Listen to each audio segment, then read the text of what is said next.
Today on Dr. Phil. She brought home the bacon. You said to him, he's never really been a provider. That's a fact. He brought home another woman. He cheated on me behind my back. Are you in love with your husband? I think so. Were you in love with him before you knew somebody else was in love with him? No. Affair aftermath. My husband had another woman pregnant. But you are the one. She's one of the ones. Let's do it. Why don't we stop all the drama, stop all the fighting, and let's go get you better. Here we go. Have a good show, everybody. If I can help get this family back on track, are you willing to do that? Ready, three, take. This is going to be a changing day in your life. Go, Dr. Phil.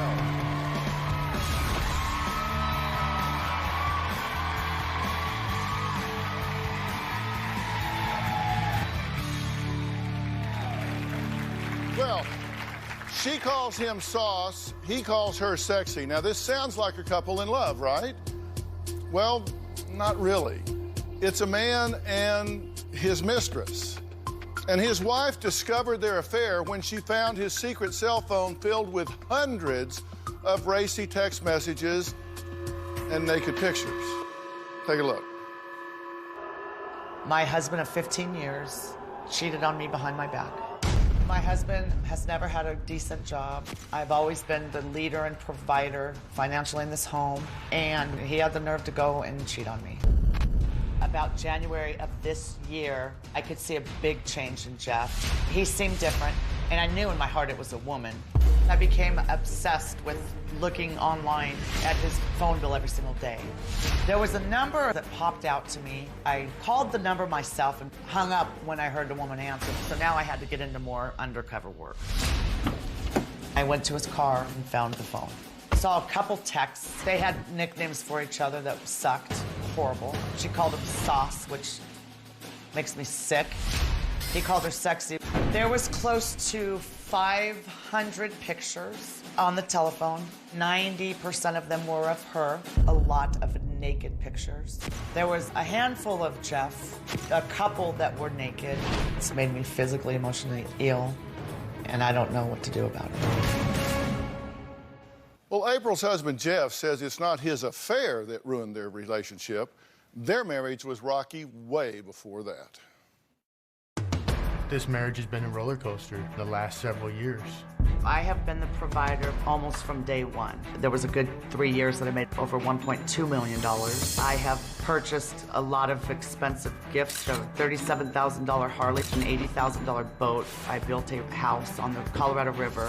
April has resented me because she does make more money. He has just been spoiled for so long that he just expects it. April has just done a lot of belittling, and that's what's really affected me the most. The things that April says do hurt.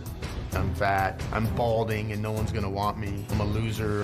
I opened that coffee shop. My motto was to make it like the old Cheers, and I knew everybody's name, and I would talk to everybody. I wanted pretty much nothing to do with the coffee shop. I hate coffee. I did meet this woman at the coffee shop, and we would talk. She said she was having problems in her marriage, and I would say, yeah, me too. I felt good. I would tell her April was very rude last night, and she was telling me how fat I am or how I'm getting bald, and she would turn it around and say, well, you're not. You're very attractive. You're a good-looking guy. You're smart. And I liked that feeling. I thought, wow, this is amazing. There is somebody interested in me. For several years now, I've been told that I am nothing and I have nothing. He started gaining some weight, which made me second-guess an affair. Eventually, we ended up sleeping with each other. She would go get the hotel and already have it lined up, and I would go and meet her there. There was several times that we would meet up and have sex. I had an affair with this woman because I felt like my marriage was in a spiral. I felt like we were heading for divorce. I did not feel that April loved me. You guys are here for a reason, and sometimes I think people at home maybe don't think about this, but you sat down and wrote a letter, and you decided to come here, and you have an objective when you came here. Is this a decision day? I believe so. So you're here to try to get some point of clarity and make a decision. 100%. And this is very raw because this has just come to light very recently. 4 weeks tomorrow. 4 weeks tomorrow. So you're up against this now, and you're saying, well, this is all spinning in front of me, and I don't know what to do about it. Yes. And what do you want? I want the same thing. You want to know what to do. I want to know what to do also. All right. And this is hard for you. It's still emotionally very raw. Yes. All right. Are you in love with your husband? I think so. You think so, but you don't know so. I love Jeff with all my heart. This was just devastating. Do you really love him with all your heart, or are you having a love reaction because somebody else is interested in him now? No. Were you this in love with him before disgusting. somebody else was interested in him? We've been real resentful the last few years. But I do love the guy. I think. Okay, now this is an important question. Were you in love with him before you knew somebody else was in love with him? No. Not in the last year or two. Pardon me? Not in the last year or two. Okay, because this is important. That Yes. doesn't mean that you don't want to save this marriage, but it is important because in the last year or two, you really weren't just all so in love with him. No, actually, closer to 3. We've Okay. lost home. Lots of things have happened. Yeah, and so he says that you have called him bald, stupid, fat, short, ugly, a loser, that you have hit and scratched him, that you have told him that he is not her man, that no one would ever want him, told him he doesn't make enough money, said he's never been successful. So very hostile, aggressive, emasculating, put down sort of things to him. That's what he says you've done. Is that true? I've said things very much so in anger. He's also said very hurtful and horrible things Yeah, too. well, I'll get to him in a minute. Yeah. I'm just trying to see where you were. So these are things that you agree and acknowledge that you've said to him. Yes. And done to him. Yes, physical. I've been married. I've been with him for 20 years. If I been physical, I should have attacked him when I found the phone, and I didn't do that. I've kind of reached out a couple times, but And that's knowing that my husband's compulsive lying to me, and you've said that you make all the money, which was true. right? And that he's never really been a provider. That's a fact. And as I'm reading through these, those to me sound like very emasculating sort of things that are very condescending and emasculating. Sure. Okay, and what effect did these things have on you? Well, obviously, it changed the way I felt about her. And it hurt me inside. It would hurt. And that's probably why I did what I did. No, it's not why you did what you did. Well, You did what you did because you made a choice to Because I turn made a away choice. from your partner outside the marriage and take up with somebody else instead of manning up and dealing with the issues inside your marriage. So, I mean, you got to own True. that That's decision. true. She didn't make you do what you did. You did what you That's did, correct. and you have to own that. So there are That's no correct. victims here. That's correct. You made the choice, and And I you, did you it. went and did it. Yeah. Now, next But in April. my defense, I would not have done what I did if we had that perfect marriage. I There's wouldn't no have been out defense. There's no looking out. justification. You should have left. Well, so you are saying it's her fault. No, I'm not blaming her. I'm just saying if we had this perfect marriage, I don't think I would have done what I did.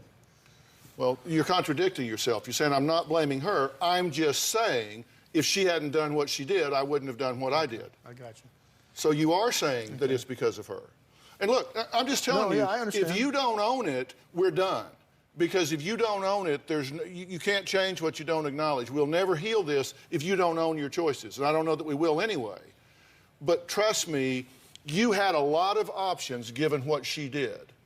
That is correct. A lot of options other than going off and having a clandestine relationship with somebody outside your marriage. That's correct. She didn't, you did, so don't put it off on Okay, her. that's All right, correct. next, April found hundreds of racy texts and images on Jeff's cell phone, but it was one picture that sent her over the edge. You'll find out what when we come back.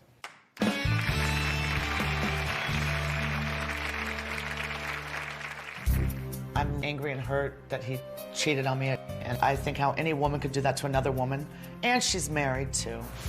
I'm just blown away by it. She makes me sick. I want to wring her throat. The woman gave him a watch, which has been a struggle also. It's a trigger to me. I have told him, I don't want you ever to wear it. That's just a symbol of what you've done to this family. He must get rid of this watch.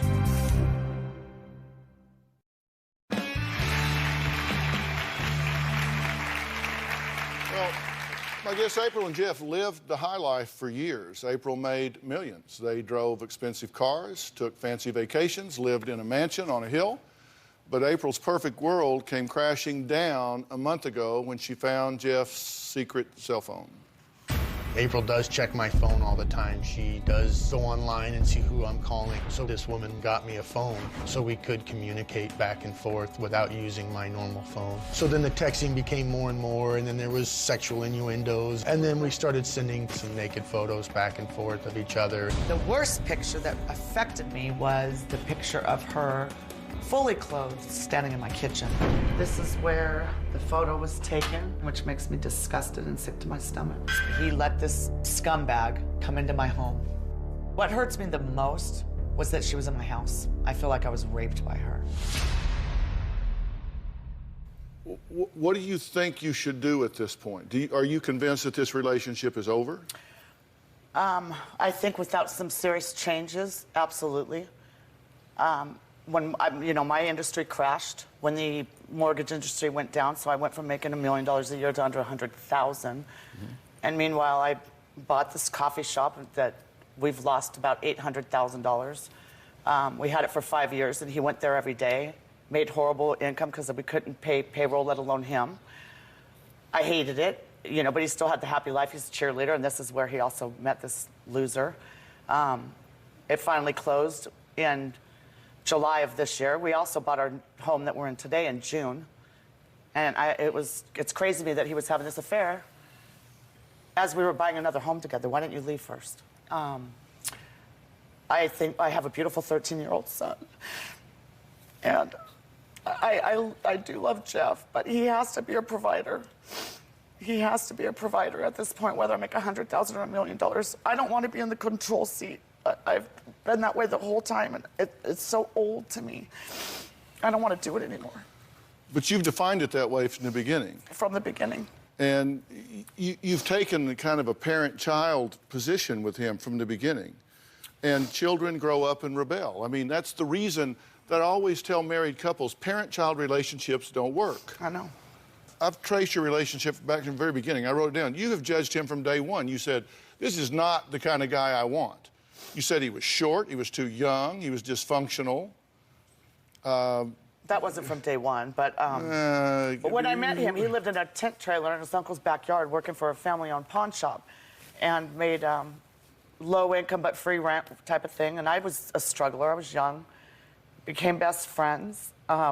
We eventually moved out together, and it was like, Jeff, you need to not work for the uncle's pawn shop anymore. It doesn't make sense because it's far. And so he did. We made about the same amount. We made about the same for a minute. There was no.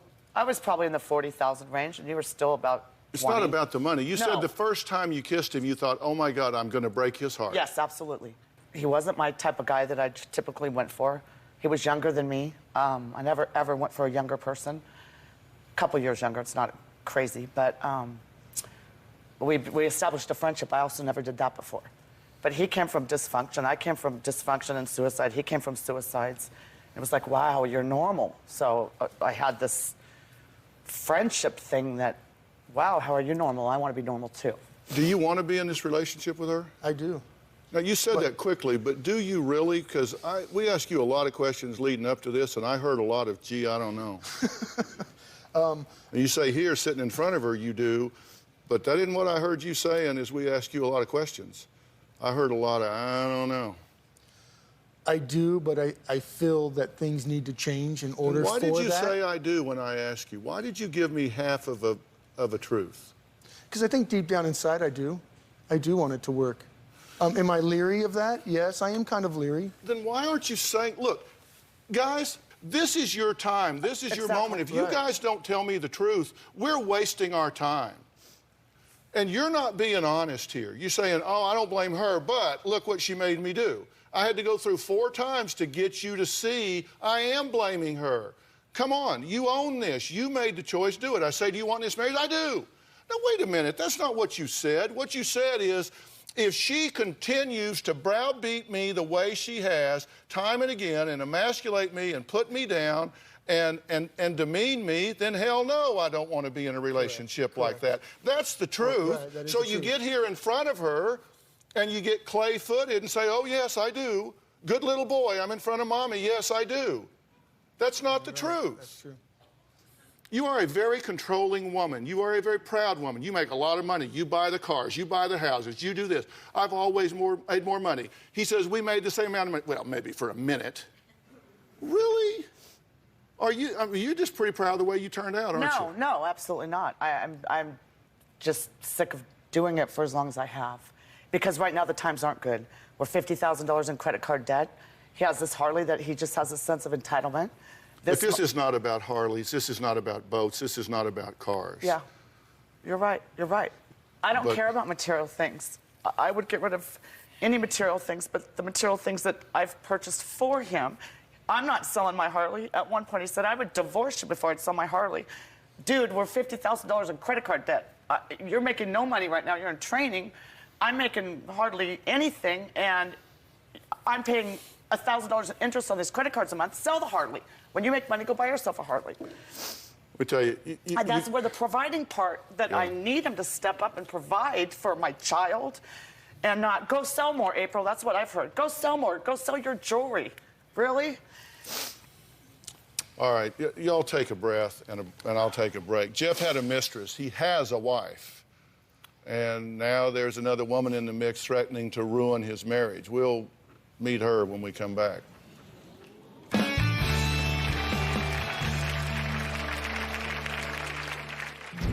April has gotten physical several times with me. It's always been when she has been drinking. There's been times where I was actually sleeping and she came in the room and she was mad and she started punching me and scratched my face.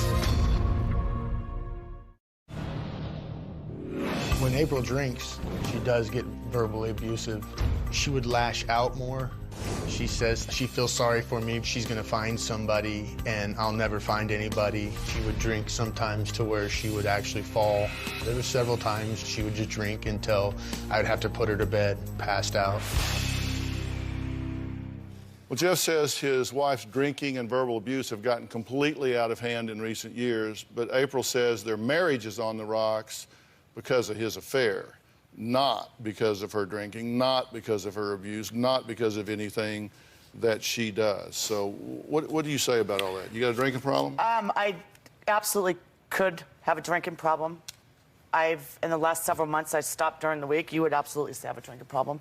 Then I would just kind of do it on the weekends, but I escalate when I drink. I drink a lot, and it used to be social and fun. And the last several months, it became anger, verbal abusive. I think in the back of my mind, I knew that something wasn't right. Well, why don't you quit doing that? I have. Well, in the last 30 days since this has happened, I didn't run to drinking at all. I think the drinking's not a problem. I'm done with drinking. But immediately, the attitude started and the disrespect started as soon as the drinking started taking effect. You don't, pouring alcohol on raw emotions is like pouring gas on a fire. Sure. You don't need to be anesthetizing your inhibition centers right now. You just don't need to do that. And look, it probably seems like I'm pushing both of you really hard right now. It's just I know where we're going, and I know what you need to do to make clear decisions here. And that's why I'm telling you, look, you've just got to be completely honest with yourself. I think, I'll just tell you what I think. You can decide that I'm wrong. You don't need to agree with me. Anything that I say that won't withstand challenge, throw it out. It's okay. I mean, I'm not the repository of all knowledge. I'm going to tell you what I think. I could be wrong. I'm not, but I could be on this. You think you married beneath you when you married him. I believe that to the core of my soul. I mean, everything you've said, he wasn't what I was looking for. He's not my type. I made more money all along. I bought him this coffee shop to make him feel like a man. How condescending is that, even if it's true? I mean, even if you believe that. I mean, these things but that is a marital problem. This infidelity, that is at a whole different level. You have a relationship marital problem that needs to be worked out. That's at this level. The infidelity is at this level. I don't think I married beneath me. When the life is good and everything's handed to him, it's great for him, but then when things get rough and he doesn't step up, then it really frustrates me. Yeah. So I don't think I'm married beneath me, though. Yeah, I really don't think you're ready to get honest with yourself about this. You say he is bald, which is just a little close to home for me, thank you. You call him bald, stupid, fat, short, ugly, loser. And you tell me that you don't condescend to your husband? Come on, seriously. Yeah, but it's been out of anger, and deep down I feel like I don't really mean that. You just say it because you want to make small talk? Well, when he pisses me off, or he's said nice things. Nobody would want you. You don't make enough money. You've never been successful. This is someone you respect. This is someone you admire. This is someone you look up to. No, this is someone that you aspire to be. That's wrong. And you tell me you don't think you married beneath you? Come on. I didn't think that at the time, But Dr. you're Phil. never going to be able to heal this situation if you don't come down off your high horse and recognize that people are just people. You take yourself a little too seriously if you decide that you're here and he's like the hired help. That's never going to work. I agree. Any man with a spine is not going to respond well to that any more than a woman is going to take that kind of stuff. You know, you're be barefoot and pregnant. You take care of me. You wait on me hand and foot. No woman with a spine is going to put up with that crap from a man. It's not just because you're saying it to a man. No woman's going to take it from a man either. You need to get that. I get that. Whether he's having an affair or he just resents you, he's not going to take that. And if that's how you feel about him, you either need to change that or get out of this relationship. And I don't expect you to feel good about being treated that way. But do you get that doesn't justify the choice you made? It does. You went out and did what you did. And that you could have dealt with this completely differently. Correct. And until she understands completely and fully that you get what you did to her when you did that, she will never get over this. Well, I said there's another woman that wants to blow this deal up. That's her mother. That's April's mother. You're going to hear what she has to say about this when we come back. Plus, April says she has 5 non-negotiables. We're going to find out what those are when we come back.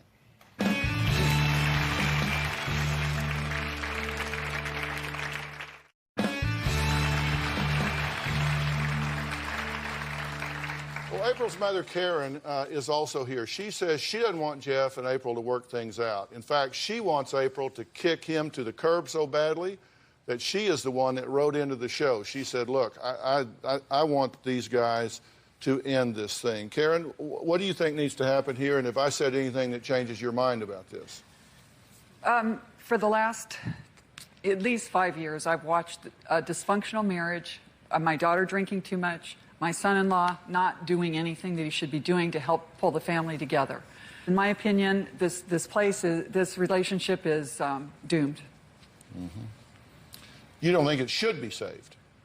If it could be saved, maybe I'm a little pessimistic, but the damage that has been done, my daughter has not just found out her husband's been cheating on her for close to a year. She had the pictures of it. She had the messages back and forth. She has pictures of this woman in her house. And she tries to put it aside. I don't know if she can. Mm-hmm. And Jeff, I don't think, people don't change that drastically. Jeff has never been motivated to take over the finances.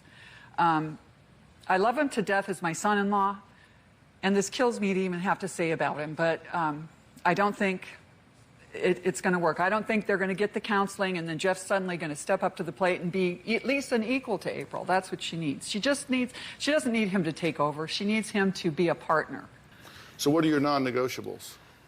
I want, well, trust. I've told him if he lies to me, I don't care how little. And he knows nothing gets by me. It might take me a little while to figure it out, but I need honesty. Well, you made a list. You said he has to provide financially. He has to make you feel wanted. He has to be affectionate like he used to be. He has to communicate with you, and he can never, ever lie again. Yes. Those are the 5. Yes. Let's say he did all of that. Where would you be? I think that I would be totally in love with him again, because lately we've almost kind of like dating. He started becoming my best friend again. So you're saying that you could forgive? I think so, but it's going to take time. Mm-hmm. I want the help and the tools And I need to know that, I'm your partner. You talk to me about everything. You don't go somewhere else. Create more drama. Are you kidding? So stupid. What do you think about those things? I feel that they are doable. I feel that, do I want to be financial? Do I want to take care of the family? I do inside. I do. Are these reasonable expectations? I think on they're her reasonable, definitely. Here's my bottom line on this, just so you know what I think, and then you can take that and do what you want to with it. I don't think every marriage can be saved. People ask me all the time, can a marriage survive infidelity? Yes, it can. It doesn't mean it should, but they can. But you have to own it. Correct. There's no theory under which it's okay. Doesn't matter if you found her in a convent. It doesn't matter if you just turned a corner and ran into her and gee golly darn, look what happened. Doesn't matter how, why, when, where, it doesn't matter. What matters is what happened. And that has to stop, and you have to never see her again, and you have to be a completely transparent, open book. You have to be a complete picture window. You have to be accountable, because trust has to be earned back. Now, once that's off the table, you have a relationship dynamic here that just isn't working. You have an attitude here, this is a parent-child relationship. That won't work. No. It just simply won't work. And aren't you tired of being the parent? Totally. Don't Very you want a much. partner instead of Yes. another kid? 100%. And aren't you tired of being treated like a second-class citizen? I mean, that just doesn't work. No. So you need a true partnership here. And to do that, you have to expect it, you have to provide it, you have to really engage each other in that level. And this stuff about being abusive with each other and condescending to each other, calling names, those are just not things that can go on. Require more of yourself. I agree. And you're going to need a guide through this, and I will help you with that. I will help you with skilled counseling to help you navigate this rocky terrain at this point. And I can tell you, you will know in a very short period of time whether or not you have the foundation upon which to build this marriage. And you need to make a plan that puts this family unit first. And if it means selling everything to get out of debt, then sell everything to get out of debt. There's nothing sacred here. You do what you have to make the family first, to provide security for your child and for your family unit. And to do that, you roll your sleeves up and you work together as partners, not antagonistically. You work together as partners. I agree. And that begins with forgiveness and commitment, and you work through it. And that's my advice to you. Give this 60 days. I promise you, you will know at the end of that time whether this is a go or whether it's not. Will you do that? Absolutely. Will you do that? Definitely. And I will get you the professional to do Thank that you. with. That's why I'm here. And I'm happy to do that. Thank you. All right, just recently, my next guest got married and had a baby. Too bad his wife wasn't the one that had the baby. Hear all about that when we come back.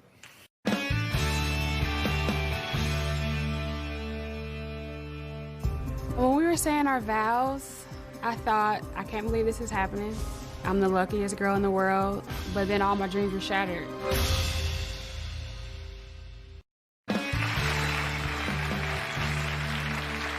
Well, my next couple are newlyweds. There's also a beautiful bouncing baby. Too bad it's not the bride's. Take a look. When I married Jawan, I thought I was marrying the love of my life. When we were saying our vows, I thought, I can't believe this is happening. I'm the luckiest girl in the world, but then all my dreams were shattered. My husband told me that he had sex with his ex-girlfriend. And I'm like, well, when? He's like, oh, somewhere at the end of May. Instantly, I felt nauseated and sick, and it was like my head was spinning. I was like, we were engaged in May. I think Jawan knew if he told me that he cheated on me with her before we got married. He knew I wouldn't have married him. I was tricked. I said, did you use protection? And, he said yes. And I said, are you just saying it or are you lying? He said, no, I'm lying. I didn't. I said, well, is she pregnant? He said, I don't know. So I looked through his phone and saw these conversations of his ex-girlfriend, asking him, you know, did you tell her you're gonna leave her? I don't need drama around the baby. And I was just like, what? I said to Juwan, somebody's lying. You need to tell me what's going on. And he looked to the floor and he said, yeah, she's pregnant. I was devastated. It was absolutely heart-wrenching to hear that my husband had another woman pregnant. It was mortifying. It was like I couldn't breathe. Dr. Phil, if you tell me to run like hell, I'm running like hell. Well, we'll see about that in a minute here. Do you think you should run? Some days, yeah. Why? Definitely. What tells you run? When Juwan continues to lie and hide things, that just makes me feel like he'll never be 100% truthful with me. If a guy wants to kind of be a player and mess around and stuff, which I think is fine, why get married? Well, I wanted to wait, but as time was going on, she was asking me or saying, like, you know, why don't you want to marry me? And it was like she wasn't good enough for me to marry. And it was kind of like pressure, so to speak. I mean, you know, the family was kind of, you know, talking about marriage, and so she just pressured you into it. So That's a cop-out. Wait a minute, I decided to marry her. I decided to marry her. But I just under wanted pressure. Man, it was a little bit. It's a little bit of pressure. If she had not brought it up and pressured you, would you be married today? Today, but no, probably we wouldn't be married today. Definitely wouldn't be married today. He is absolutely right. I wouldn't do that to myself, to live in that type of... But he's saying if you hadn't pressured him to marry you, he wouldn't be married to you today. I can't pressure someone to do something that they don't want to do. That is an excuse, and I'm not buying it. No. Really? Absolutely. Okay, when y'all met, were you involved in relationships with someone else? Yes. What was your status? I was engaged. And what was your status? I was married. So you were engaged and you were married. Right. And so y'all were cheating with each other. My engagement ended. So technically, Juwan was cheating. I was not. He's cheating with you. Right. So you were seeing a married man. Correct. So why would you be surprised when he cheated on you? I always...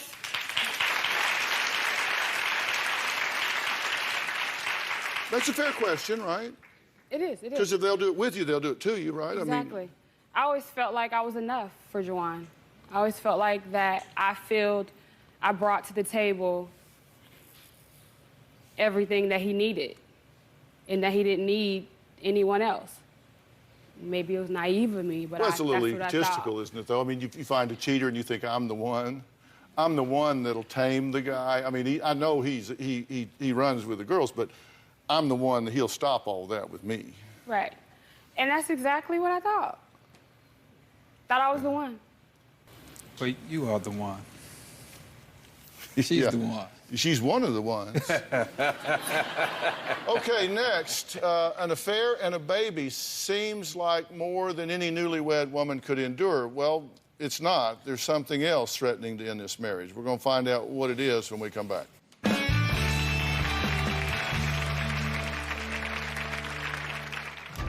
Part of my reasoning for cheating was because I was angry with her. Very upset she was holding out sexually. I took her holding out sexually on me personally. During that time when I was in that mindset, I went and cheated with my ex-girlfriend. I can't justify having an affair. I messed up, unfortunately.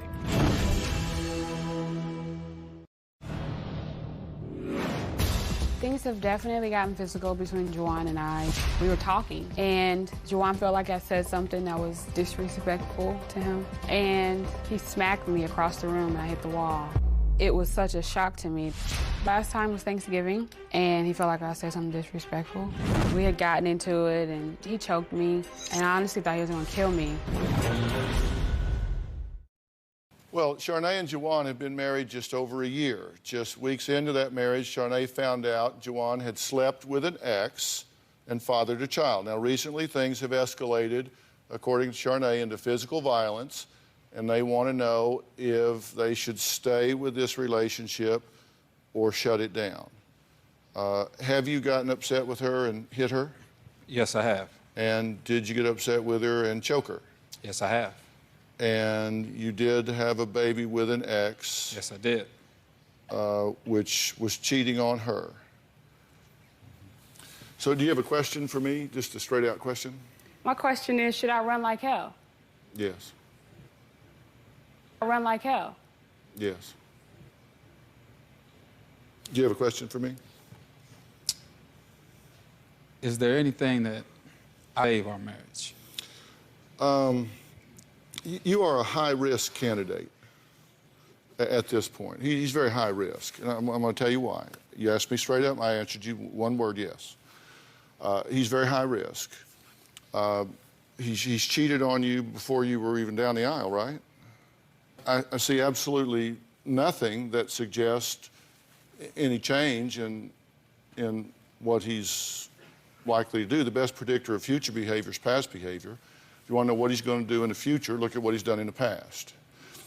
Barring some major intervening event, he's very likely to continue his pattern of the past, which means he's cheated with you, he's cheated with the wife that he cheated on you with, he's cheated with you, he's cheated everybody. He doesn't finish one before he goes to the next, so he's probably very likely going to continue that in the future.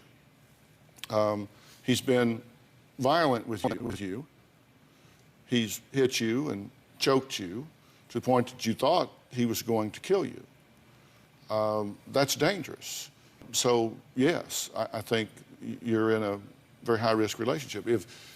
If I also sense that the chance of you taking my advice and shutting this down when you leave here is probably zero. You're not going to do what I'm saying to do. That's not true. So... This is it. This was it. Right here, this was it. Yeah. I'm physically, emotionally tired. I mean, I'm there. So this is it. In the alternative, I think he would have to be willing to submit himself to some, serious professional help. I mean, what you're doing is a very immature level of relationship management. The mature thing to do is finish one relationship before you start another, and really finish it. Right. And, put up some barriers and put up some boundaries. And then you've obviously got an issue with your temper. There is no time, no theory, no provocation that justifies a man putting his hands on a woman in anger. Never. That is just simply not okay. You don't hit her, you don't choke her, you don't push her. That is absolutely, unequivocally unacceptable under any theory. And if you can't control that, then you've got a problem that needs help. You don't do that. And you need to stop that or you'll wind up in jail. And so you need to learn better ways of handling your anger and communicating your things. So you would have a lot of work to do to not continue to be a high-risk candidate. So he would have to be willing to do that. And barring that, then you're simply in a very high-risk relationship. So you said, is there anything I can do? That is what you could do. Right. Fair enough? That's fair enough. Okay. Coming up, when to forgive and when to move on after an affair. My advice to all couples when we come back.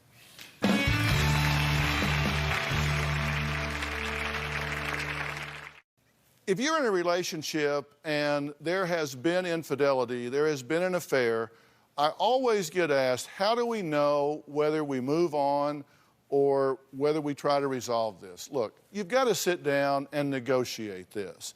Everything in a relationship is negotiated. You've got to ask yourself, do I have it within me to forgive my partner for making a really bad choice? Now, part of that is going to be a function of what you get from the other side. They have to be willing to completely end a relationship. That means no more contact whatsoever. they've got to be willing to be a complete open book. They ran it off in the ditch. They got to do whatever it takes to get it back up on the road and in a healthy way. And you've got to say, look, I don't want this to be a life sentence for them or for me. If you can never let it go, then that's going to be a problem for you and for them. So ask yourself, if I can't forgive this, if I can't start over, then it's not good for either one of you. So you've got to sit down, you've got to talk about it. And if you need help, get help.